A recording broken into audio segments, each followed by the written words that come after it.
बलात्कारी क्या होता है? ये साफ शब्द है जिसमें पता लगता है कि भी बलात्कार वर्ड का असली मीनिंग क्या है। आप अपराधी कैसे कहोगे? कौन कहता है अपराधी? इसमें मुकदमा नंबर 426 और 427 इन दोनों ही मुकदमों में संत रामपाल जी महाराज जी बरी हो चुके हैं। फिर आपने वहां बलात्कारी कह दिया। कह रहे हैं कि अशोक आर्या जी कि संत रामपाल जी महाराज इसलिए बलात्कारी हैं क्योंकि उन्होंने लोगों को जबरदस्ती आश्रम में 4 दिन तक रोका। हम ये कह रहे हैं कि मोटिव क्या है उनका? जो मोटिव भगत सिंह का अपने देश को आजाद कराने में था, जैसे छोटू राम जी हैं, उन्होंने किसानों के लिए किया, उनका एक मोटिव था। आज भी किसानों के खेतों में पानी पड़ा है, खड़ा है। सही दिल से जाके वहां पे रिक्वेस्ट करते हैं तो जरूर उनको कोई ना कोई वहां से मदद जरूर मिलेगी।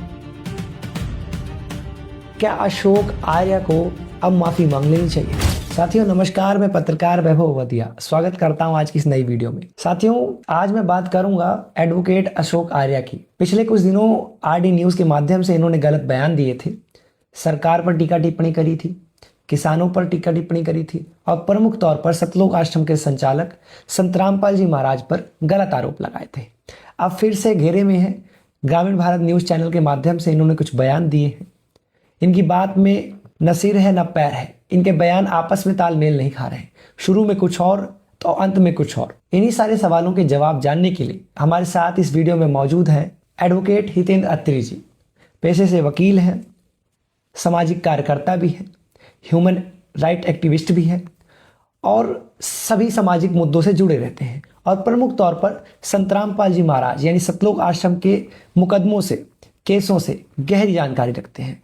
तो आज इन्हीं सारे सवालों के जवाब हम इन्हीं से जानेंगे। सर आपका इस वीडियो में बहुत बहुत स्वागत है। सर आपने वीडियो तो देखी होगी अशोक आर्या जी की, जो ग्रामीण भारत चैनल पे आई है। अशोक आर्या जी कह रहे हैं कि बलात्कार शब्द उन्होंने कहे ही नहीं और ये कह रहे हैं कि अगर जो मैंने शब्द बलात्कारी शब्द कहा है जो संत रामपाल जी को, वो उन्होंने कानूनी नजरिए से उसका परिभाषा भी बता दिया। सर क्या कहना चाहेंगे? सर देखिए, अशोक आर्य जी ने जो बोला है सोशल मीडिया के ऊपर जी, वो सबको पता है उन्होंने क्या बोला है जी। अभी बातों को वो कितना ही घुमा फिरा लें, कितनी ही परिभाषाएं बदल लें, उनके जो अर्थ हैं वो चेंज नहीं होंगे जी। अभी जैसे क्या है, उन्होंने बलात्कार का आरोप, बलात्कार वर्ड का यूज किया है संत रामपाल जी महाराज जी के बारे में। तो मैं आपको बता दूं कि बलात्कार जो शब्द है, अगर कानूनी तरीके से उसकी परिभाषा देखें, वो ये है कि जबरदस्ती इच्छा के विरुद्ध जबरदस्ती यौन संबंध बनाना, ये बलात्कार की परिभाषा आ जाती है जी। तो सेक्शन जो 63 से लेके 79 तक भारतीय न्याय संहिता में जो औरतों से रिलेटेड अपराध हैं, खासकर रेप या उनको छेड़खानी का हुआ, उनकी तरफ गलत तरीके से देखना, इन चीज़ों को आ जाता है। तो ये साफ शब्द है जिसमें पता लगता है कि भी बलात्कार वर्ड का असली मीनिंग क्या है। और आज अगर छोटे बच्चों से भी पूछ लिया जाए तो उनको भी बलात्कार जो वर्ड है उसका अर्थ पता है। अब अगर अशोक आर्या जी अपनी बातों से मतलब मुंह फेर रहे हैं या अपने शब्दों का एक अलग परिभाषा बता रहे हैं, तो उससे वो चीज़ें नहीं छुप जाती जो उन्होंने की है। मैं तो बलात्कार इसलिए मानता हूं कि उन्होंने लोगों को बलात्कार करके, जबरदस्ती करके उनको रोक के रखा है। चलो पर सर ये भी कह रहे हैं कि अशोक आर्या जी कि संत रामपाल जी महाराज इसलिए बलात्कारी हैं क्योंकि उन्होंने लोगों को जबरदस्ती आश्रम में 4 दिन तक रोका था। भारत सरकार का विद्रोह भी किया, कमांडो ने गोलियां भी चलाई। वो ये कह रहे हैं क्या ये जबरदस्ती नहीं, क्या ये बलात्कार नहीं? उन्होंने ये बोला कि मैं कानून की दृष्टि से ये बात कही है मैंने। देखिए, कानून की दृष्टि से ही कानून की बात समझ में आती है, लेकिन यहाँ पर आर्या जी ने खुद अपनी मर्जी से जो बातें बोली हैं, जो मैं उनको बोलूंगा कि मनगढ़ंत बातें हैं, वो आप किसी भी जबरदस्ती तो आप किसी के साथ भी करोगे तो बलात्कार कहा जाएगा। आप उसको क्या इंटरप्रेट करते हैं वो अलग बात है। दूसरी बात, वो कह रहे हैं कि भी किसी को वो 4 दिन आश्रम में रोकेगा तो उसे बलात्कार का उन्होंने सीधा आरोप लगा दिया। बिल्कुल। कितनी शर्म की बात है कि एक पढ़ा लिखा इंसान जो पेशे से वकील है और करोड़ों दिलों को आहत करने के बाद और हंसकर उस वर्ड को चेंज कर देता है, अपनी एक अलग से परिभाषा बना देता है, जबकि कोई वो लॉ मेकर नहीं है जो किसी भी शब्द को इस तरीके से उसके अर्थ बदल सकते हैं। जिस तरीके से अगर उनकी कही हुई परिभाषा अगर हम मान लें कि बलात्कार जो शब्द है इसका ये अर्थ होता है, तो जैसे उन्होंने बताया कि जबरदस्ती कर दी, किसी ने भी जबरदस्ती कर दी, एक बच्चा स्कूल नहीं जाता, उसके पेरेंट्स उसके साथ जबरदस्ती करके उसको स्कूल छोड़ के आते हैं उसके उज्जवल भविष्य के लिए, तो क्या उन्होंने उसका बलात्कार कर दिया? एक रोगी है, वो दवाई लेने नहीं जा रहा, उसकी अच्छी सेहत के लिए उसके परिवार वाले उसको हॉस्पिटल लेके जाते हैं, तो क्या उन्होंने उसका बलात्कार कर दिया? आपके घर में एक मेहमान आया है, आपने उसको थोड़ा जबरदस्ती करके खाना खिलाने की कोशिश की, उसका आदर करने की कोशिश की, क्या आपने उसका बलात्कार कर दिया? तो आप देखिए किस तरीके की ये अपनी डेफिनेशन जो उन्होंने बनाई है, ये अच्छी नहीं है, ये बिल्कुल गलत है। एक उन्होंने पूरे वकील समाज की छवि को भी खराब करने की कोशिश की है, जो कि सोशल मीडिया पर बिना नॉलेज के वो इतना कुछ बोल रहे हैं। और ऐसा बोलने के बाद देखिए, करोड़ों दिलों को आहत करने के बाद वो इस तरीके से आसानी से इस मामले से नहीं बच सकते। उनको ये अंजाम भुगतना पड़ सकता है, ये मुसीबतें उनकी बढ़ सकती हैं। अगर समय रहते उन्होंने माफी नहीं मांगी तो यकीनन मैं यकीन दिलाता हूं आपको कि अशोक आर्य जी को बहुत सारी मुश्किलों का सामना जो है करना पड़ सकता है। और दूसरी बात मैं आपको बता दूं, जिस तरीके से अशोक आर्य जी ने ये बलात्कार के इल्जाम लगाए थे, पूरे आप देखो दोनों एपिसोड के अंदर ये कहीं भी इस चीज को साबित नहीं कर पाए। या तो अब इनके पास दो ही विकल्प है, या तो ये माफी मांग ले और या फिर इनकी मुसीबतें बढ़ेंगी। क्योंकि मैं जितनी बातें करूंगा वो विद एविडेंस करूंगा, सबूत के साथ बात करूंगा। वो वकील जरूर है, मेरा भी पेशा वही है, लेकिन हमारा संविधान, हमारे कानूनी अधिकार किसी भी ऐसे इंसान को ऐसे कोई अधिकार नहीं देते जिससे कि आप करोड़ों लोगों को आहत कर दो। और उनको आहत कर रहे हैं। जिन संतराम बाजी महाराज जी के बारे में इन्होंने बोला है, आप कम से कम सोच कर देखिए कि करोड़ों लोग उनके चाहने वाले हैं, करोड़ों लोग उनके ऊपर न्यौछावर हैं, करोड़ों लोग उनकी बात मानते हैं, और उनके बारे में आप ऐसा बोल रहे हो, वो भी बिना सबूत के। आप देखोगे कि वहां पे बंधक बनाने के आरोप लगाए गए थे संतराम जी पर, जिसमें मुकदमा नंबर 426 और 427 ये दो मुकदमे दर्ज हुए थे, जिनकी जजमेंट भी मेरे पास है। जी जी। इन दोनों ही मुकदमों में संतराम जी महाराज जी बरी हो चुके हैं, और ये बंधक बनाने के मुकदमे थे जो कि साफ तरह से झूठे मिले हैं और निराधार मिले थे, और आज वो मुकदमों का नामो निशान नहीं है। पर सर, जैसे जो तीसरे आरोप की अगर मैं बात करूं, तो उन्होंने ये कहा था कि गोलियां चली हैं आश्रम में। अगर 2006 की भी बात करूं, आपको भी पता है, 2014 की बात करूं, वो कह रहे हैं कि गोलियां चली, संतराम जी महाराज जी को जिम्मेदार ठहराया गया था। सर, इस पे क्या? अभी देखिए, पहला नंबर तो यहाँ पे पॉइंट गलत है कि गोलियां चली। जी, आश्रम की तरफ से बरवाड़ा कांड के अंदर जैसे कोई भी गोली नहीं चली। देखिए, पीछे एक और इनके आर्य कुछ लोग थे, उन्होंने अपनी स्टेटमेंट में बताया था कि जो गोलियां चलाई गई थी वो पुलिस की तरफ से चलाई गई थी, जो आक्रमणकारी आए थे उनके ऊपर चलाई थी।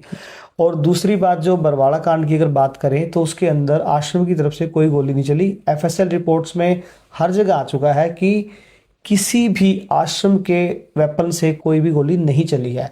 तो और जो जिनकी डेथ हुई है वहाँ पे, वो जो बुजुर्ग महिलाएं थी और बच्चा था, उनकी जो डेथ है वो एक्सपायरी डेट के जो आंसू गैस के गोले थे, उनकी वजह से वो डेथें हुई हैं, और जिसमें संत रामपाल जी महाराज जी का कोई भी लेना देना उस डेथ से नहीं है।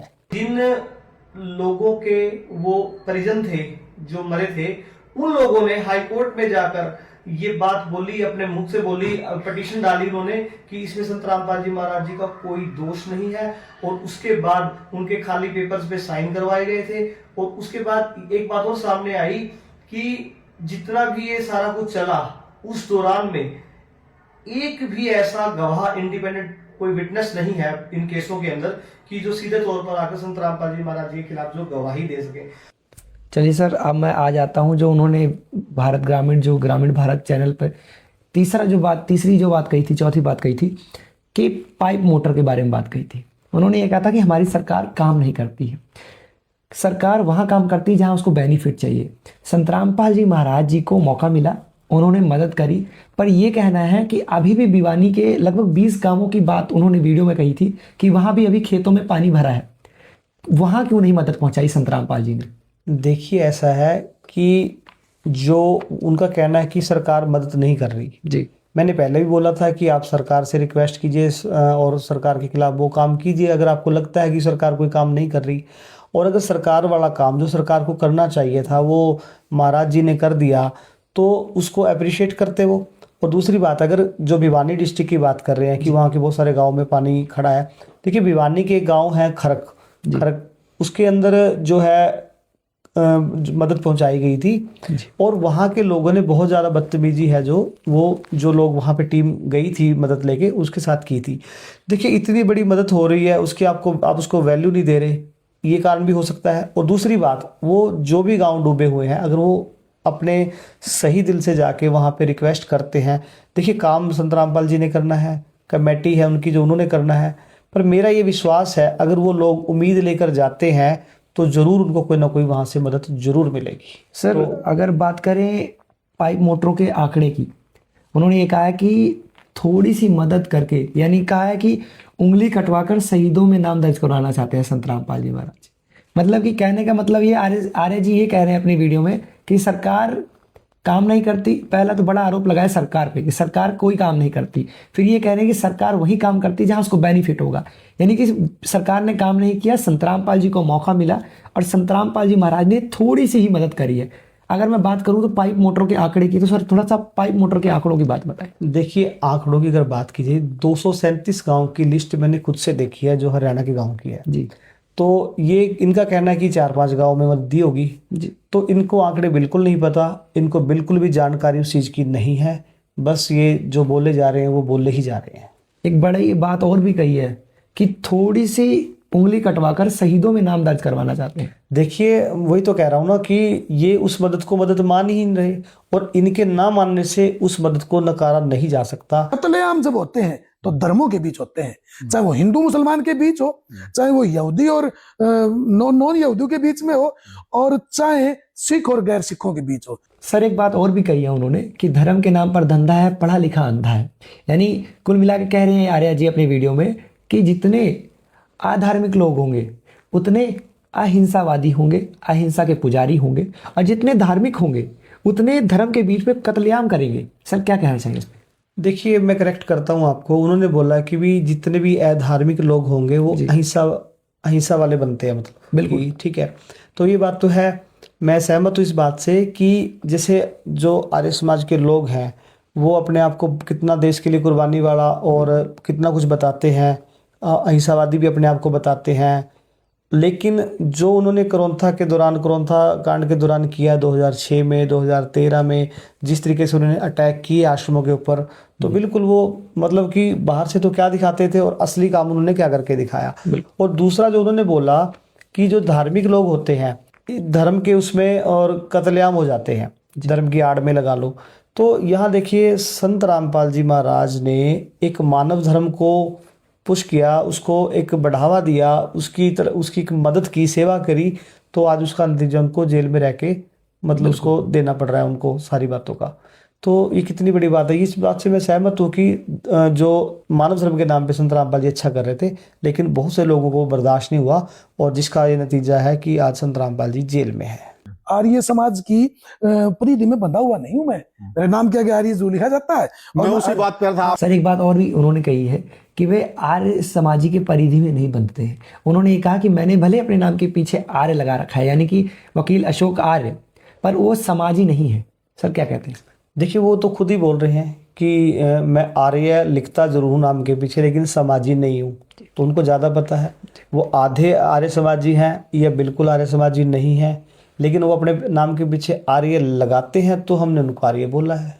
और उसके बाद महर्षि दयानंद ने ये लिखा कि मैं कोई फाइनल नहीं हूं, मेरे लिखे हुए ग्रंथ में मैंने तो जो पढ़ा और उसका निचोड़ सत्यार्थ प्रकाश में, लाइट ऑफ ट्रूथ, लेकिन कोई कमी लगती है मेरे लिखे हुए पुस्तकों में, चाहे व्यवहार भानु, चाहे संस्कार विधि हो, चाहे ऋग्वेद आदिभाषी भूमिका और चाहे सत्यार्थ प्रकाश हो, विद्वानों का टोला बैठ के उसमें जो कमी लगे उसको रिमूव कर दे।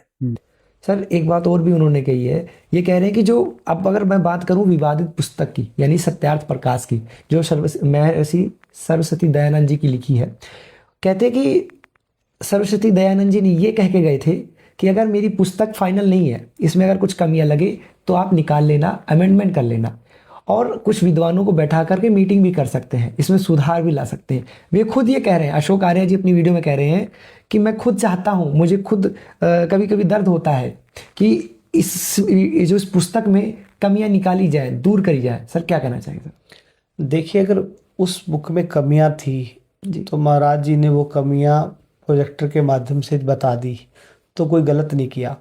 दूसरी बात है, खुद आर्य जी चाहते हैं कि उन चीज़ों में बदलाव हो, परिवर्तन हो, अमेंडमेंट हो। तो जब वाकई में ही कमियां हैं जी और वो कमियां बता दी गई हैं तो कमियां दूर कर लेते, झगड़ा करने की जरूरत क्या थी? वहाँ पे आपको कोरोना कांड जैसे कांड करवाने की, एक निर्दोष एक निर्दोष आत्मा है उनको जेल में भिजवाने की जरूरत क्या थी? कि भी फला फला मामले में कुछ त्रुटि रही है, जिस त्रुटि का फायदा रामपाल जैसे आदमी उठाते हैं। पर उन्होंने ये कहा है कि संत रामपाल जी महाराज ने इन त्रुटियों का फायदा उठा लिया। त्रुटियां फायदा क्या, बल्कि त्रुटियां दूर करते और दूर करने से फायदा होता है। जो आर्य समाजी आज आर्य समाज को छोड़ छोड़ के महाराज जी की शरण ग्रहण कर रहे हैं तो वो फायदा लेते उनका। अब त्रुटियां थी तो त्रुटियां तो एक ना एक दिन आगे आएंगी ना, तो उसका फायदा क्या लिया? उन त्रुटियों को बल्कि दूर करना चाहिए। उन्होंने तो दिखाया उसको कि त्रुटियां हैं और वो फाइनल नहीं है। वो खुद आर्य जी चाहते हैं कि उन चीज़ों में बदलाव हो, परिवर्तन हो, अमेंडमेंट हो। तो जब मानव धर्म के नाम पे संत रामपाल जी अच्छा कर रहे थे, लेकिन बहुत से लोगों को बर्दाश्त नहीं हुआ और जिसका ये नतीजा है कि आज संत रामपाल जी जेल में है। सर अशोक आर्य जी का ये भी कहना है, उन्होंने कुछ लकूना जैसे वर्ड का यूज़ किया है, कानूनी शब्द है कोई। उन्होंने ये कहा है कि 95% मुकदमों में जो दोषी होता है कि बिल्कुल ठीक है, मैं आपका सवाल समझ गया कि उनका ये कहना है कि 95% केसों के अंदर जो दोषी हैं वो मतलब वो बरी हो जाते हैं। तो वो बरी जो होते हैं पुलिस की पूरे इन्वेस्टिगेशन के कारण होते हैं। बिल्कुल ठीक है, तो यही तो है ना। अगर जब आर्य समाज के लोगों ने 2006 के अंदर और 2013 के अंदर सतलोक आश्रमों पर हमले किए, अगर वहाँ पे पुलिस की सही इन्वेस्टिगेशन होती तो वहाँ पे आज संत रामपाल जी महाराज जी की बजाय पर की जगह पर वो लोग आज जेल के अंदर होते, अगर वो इन्वेस्टिगेशन सही होती। तो ठीक है, कानून की खामियां हैं, जिसने नहीं किया उसको कई बार भुगतना पड़ जाता है, या उसको उसका जो है उसको वो सहन करना पड़ता है जो उसने काम नहीं किया होता, और जिन लोगों ने किया होता है वो एक्चुअल में बच जाते हैं। और वो ऐसा ही हुआ है 2006 का और 2013 का जो कोरोना कांड है उसका ये साफ उदाहरण है। सर एक और बड़ा आरोप लगाया है आर्य अशोक जी ने कि संत रामपाल जी महाराज जी को कोर्ट ने डेफामेशन का नोटिस भेजा था और संत रामपाल जी महाराज जी को ने उसको एक लाइट वेट लिया, वो गए नहीं। देखिए, मैं यही बात कहता हूँ कि थोड़ी सी जानकारी अगर रख ली जाए जी, वो डेफामेशन का नोटिस नहीं था, वो कंटेम्प्ट ऑफ कोर्ट का नोटिस था। और जिसमें भली भांति पता है कि डॉक्टरों की टीम ने जो मेडिकल वगैरह बना के दिए थे, जो एक चेक वो हुआ था, बिल्कुल जेन्युइन चीज़ें थी, तो वो थी उसमें कोई ऐसी बात नहीं थी, क्योंकि डेफामेशन का कोई ऐसा नोटिस नहीं था। भाई वो अपने आप को बहुत बड़ा सोशल एक्टिविस्ट कहते हैं, स्पिरिचुअल लीडर कहते हैं, तो स्पिरिचुअल लीडर को फर्क नहीं पड़ता। सर एक बात और भी अशोक आर्य कह रहे हैं कि संत रामपाल जी महाराज जी तो स्पिरिचुअल लीडर हैं, सोशल एक्टिविस्ट हैं, सामाजिक कार्यकर्ता हैं। अगर उनको मैंने कुछ बात कह भी दी, उनको क्या फर्क पड़ता है? देखिए, जब अशोक आर्य जी ने हरिदत्त जो आचार्य हैं उनकी तरफ से अनूप बयानखेड़ा को जो लीगल नोटिस भेजा है, तो वहाँ पर उन्होंने ये बात नहीं बिल्कुल भी सोची कि जो आचार्य हरिदत्त जी हैं वो तो मतलब कि एक अच्छे आचार्य हैं और उनके संतों जैसे विचार हैं, वो मान अपमान इन चीज़ों पर ख्याल नहीं करते। तो वहाँ तो उनको बड़ी जल्दी समझ में आ जाता है कि 80 साल के बुजुर्ग हैं और उनके बारे में ऐसा बोल दिया, ये बोल दिया। और दूसरी तरफ अभी तो संत रामपाल जी महाराज जी की तरफ से कुछ भी ऐसा नहीं किया गया कि जिसमें अशोक आर्य जी को नुकसान हो। लेकिन अब ये ना देखें कि संत रामपाल जी को अब जो चाहने वाले हैं करोड़ों लोग हैं, अब करोड़ों लोगों की दिलों पे ये ठेस मार रहे हैं बिना मतलब के, जहाँ पे अब एक तरफ तो कहते हैं मेरी कोई व्यक्तिगत दुश्मनी नहीं है, मैं व्यक्तिगत तौर पर उनको कभी मिला नहीं हूँ, और दूसरी तरफ आप ऐसे ऐसे शब्द बोल के करोड़ों लोगों को आहत पहुंचा रहे हैं। अगर चलो मैं मानता हूँ कि संत रामपाल जी को आहत नहीं हो गए, चलो वो एक नेक हृदय है, मान लो नहीं होंगे, लेकिन क्या जो करोड़ों लोग उनको चाहते हैं, क्या उनको दर्द नहीं होगा?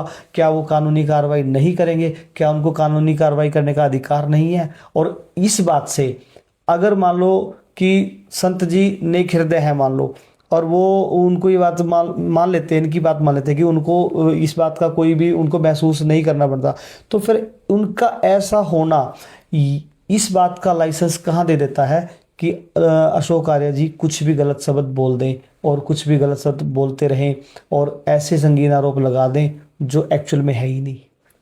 पर सर बात यहाँ आ रही है, अशोक आर्य जी ये कह रहे हैं कि संत रामपाल जी महाराज अगर ईश्वर है, अगर भगवान है, तो जज को क्यों नहीं पढ़ा के बाहर आ सकते?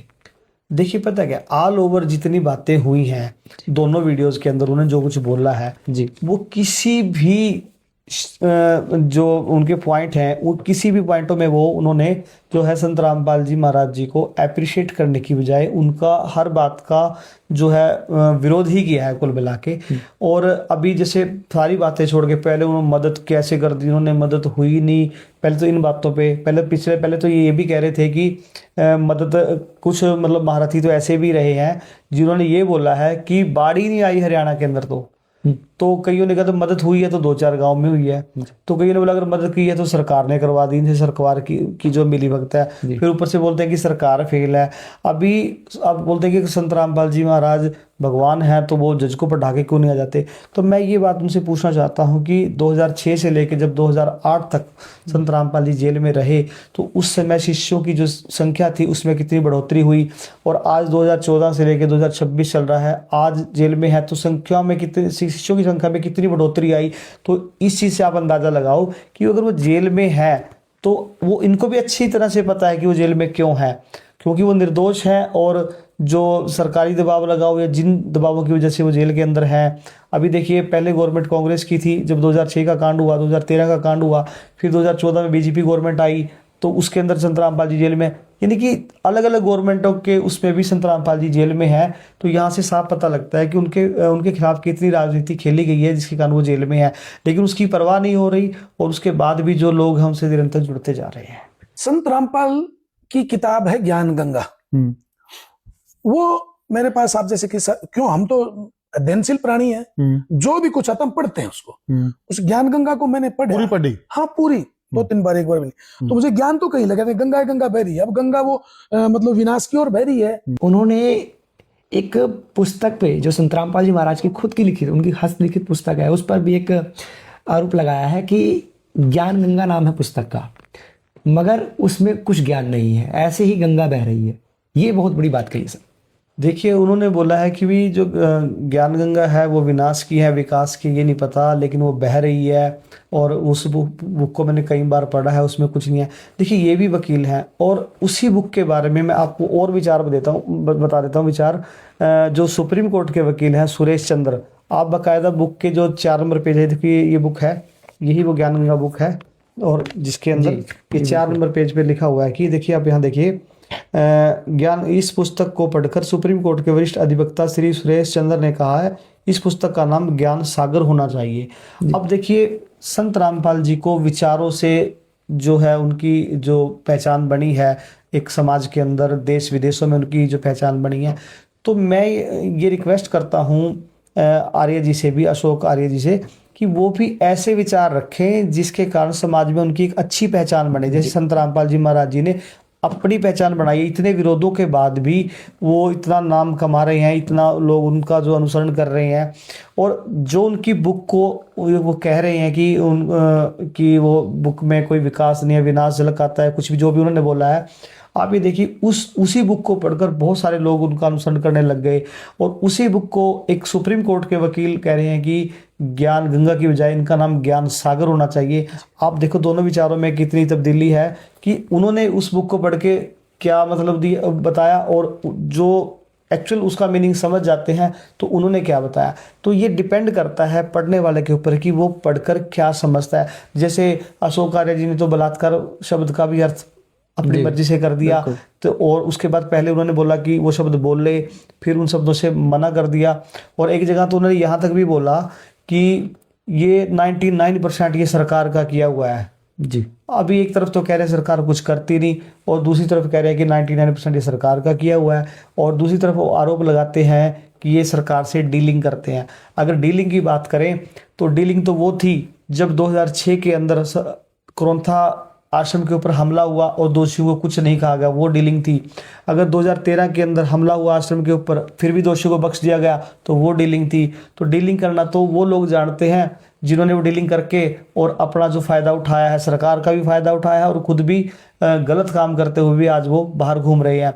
और वो संत जी जो आज जेल में है, और जेल में रहते हुए भी उन्होंने नेक कार्य किए और समाज में अपनी पहचान बनाई है। तो अशोक आर्य जी के पास इतने सवालों के जवाब नहीं है जितने सवाल वो खड़े कर देते हैं, और खुद अब उनके इन चीज़ों से मतलब बदलने से उनके जो उन्होंने बोला है उन चीज़ों पर वो नहीं होगा। तो मैं उनसे ये रिक्वेस्ट करूंगा कि देखिए, पहले से उनकी भाषा में अंतर जरूर आया है। इस वीडियो के अंदर उन्होंने कई जगह संत रामपाल जी को जी कहकर बोला है, संत रामपाल जी कहकर बोला है, बीच बीच में थोड़े थोड़े जो शब्द हैं उनको चेंज किया है उन्होंने।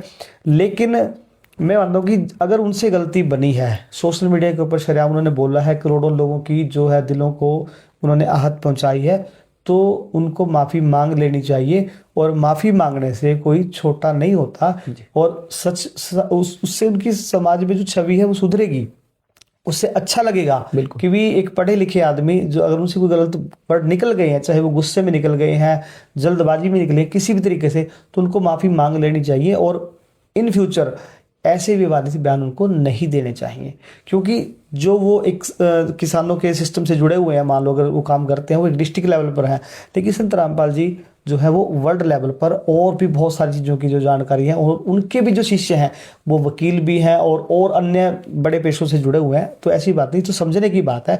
समझे, अगर किसी बात में उनको लगता है कि मेरे को कोई बात करनी चाहिए, तो वो वहाँ जाके उनके आश्रम में जाके बात कर सकते हैं। वो आश्रम भी उन सभी के लिए खुले हैं, तो वहाँ पे अशोक आर्य जी अपनी जो है बातें रख सकते हैं। सर अंत में सर एक मैं और सवाल का जवाब जानना चाहूँगा। अशोक आर्य जी लगातार सवाल पे सवाल जवाब पे जवाब दे रहे थे, सफाई दे रहे थे अपनी। आरोप ये लगा दिया था संत रामपाल जी पर कि जनता सम्मान नहीं कर रही है, संत रामपाल जी खुद का सम्मान कर रहे हैं। अंत में कुलदीप पुनिया जी जो इंटरव्यू ले रहे थे, उन्होंने खुद ये सवाल का टैकल करते हुए ये बताया था कि हमारी पुनिया खाप ने संत रामपाल जी का सम्मान किया था, क्योंकि उन्होंने अनोखी मदद करी थी। सर इसको कैसे देखते? देखिए, उनको कहीं जाने की जरूरत भी नहीं पड़ी। जो उनसे सवाल ले रहे हैं उन्होंने बताया कि उनकी जो जैसे पुनिया है, वो पुनिया खाप पंचायत ने जो है सम्मान संत रामपाल जी को दिया। उसके बाद पत्रकार जी ने बहुत अच्छी बात भी कही कि आप मेरे साथ चले, मैं आपको वहाँ पे लेके चलूँगा जहाँ पर मदद हुई है। फिर वो लोग कहेंगे तब भी आप मान लेंगे। लेकिन कहीं भी उन्होंने मतलब ऐसे ऐसे वर्ड बोले कि मैं दिन को रात नहीं कहूँगा, रात को दिन नहीं कहूँगा। मतलब कि उन्होंने कुल मिलाकर संत रामपाल जी महाराज जी की अच्छी बातों को अच्छा नहीं कहना, क्योंकि मुझे नहीं पता उनका कारण क्या है। एक तरफ तो वो कहते हैं कि हमारी कोई व्यक्तिगत कोई दुश्मनी नहीं है, ना मेरा कोई उनसे झगड़ा है, बट फिर भी इतने वर्ड क्यों बोल रहे हैं, इसके पीछे तो अशोक आर्य जी खुद से बता सकते हैं कि वो ऐसा क्यों कर रहे हैं। लेकिन उनको ऐसा नहीं करना चाहिए, और इस मुद्दे पर उनको माफ़ी मांग लेनी चाहिए।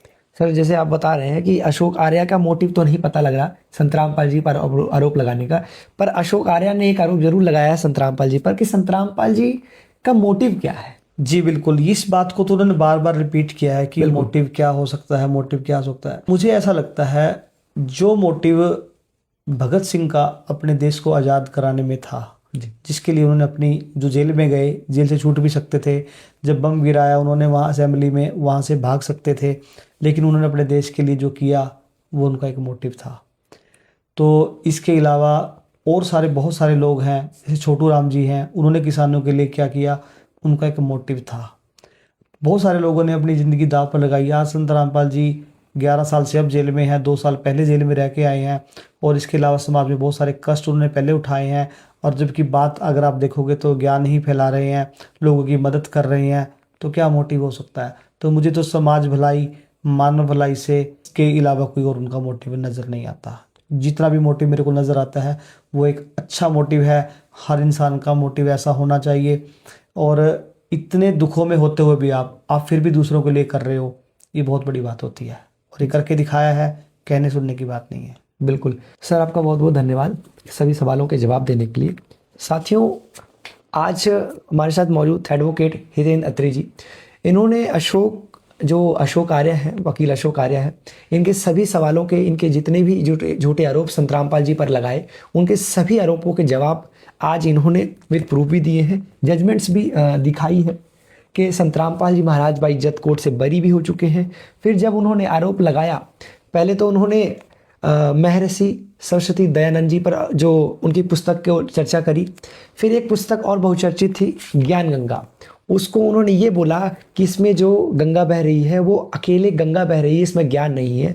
मगर वकील साहब ने पढ़ के ये भी बताया कि वरिष्ठ अधिवक्ता श्री सुरेश चंद्र ने कहा इस पुस्तक का नाम ज्ञान सागर होना चाहिए। साथियों, जिस प्रकार से अशोक आर्य ने संत रामपाल जी पर गंभीरता से आरोप लगाए, उसी प्रकार से गंभीरता से इस मामले को लेते हुए आज हितेंद्र अत्री जी ने इन सभी सवालों का जवाब भी दिया। जिस प्रकार से उन्होंने बलात्कार जैसे शब्दों का कानूनी दृष्टि से उन्होंने जवाब दिया, तो उस प्रकार से इन्होंने भी आज ऐसे शब्दों का जवाब दिया। जिस प्रकार से अशोक आर्य, वकील अशोक आर्य कानून की जानकारी रखते हैं, उस प्रकार से आज हितेंद्र अत्री जी ने कानून की जानकारी रखते हुए सारे जजमेंट्स, सारे प्रूफ भी दिखाए। साथियों, अब सवाल ये उठता है कि क्या अशोक आर्य को अब माफ़ी मांग लेनी चाहिए? कमेंट में करके बताएं। अगर ये वीडियो अच्छी लगी हो तो लाइक करें और ज़रूर शेयर करें, ताकि सभी तक जितने भी संत रामपाल जी पर आरोप लगाए हैं आज अशोक आर्य ने, उसके सही जवाब भी सभी तक पहुंच पाए। साथियों, इसी वीडियो के साथ विदा लेने के लिए मैं आज्ञा चाहूँगा। कैमरा पर्सन प्रिंस कुमार के साथ पत्रकार वैभव अवधिया।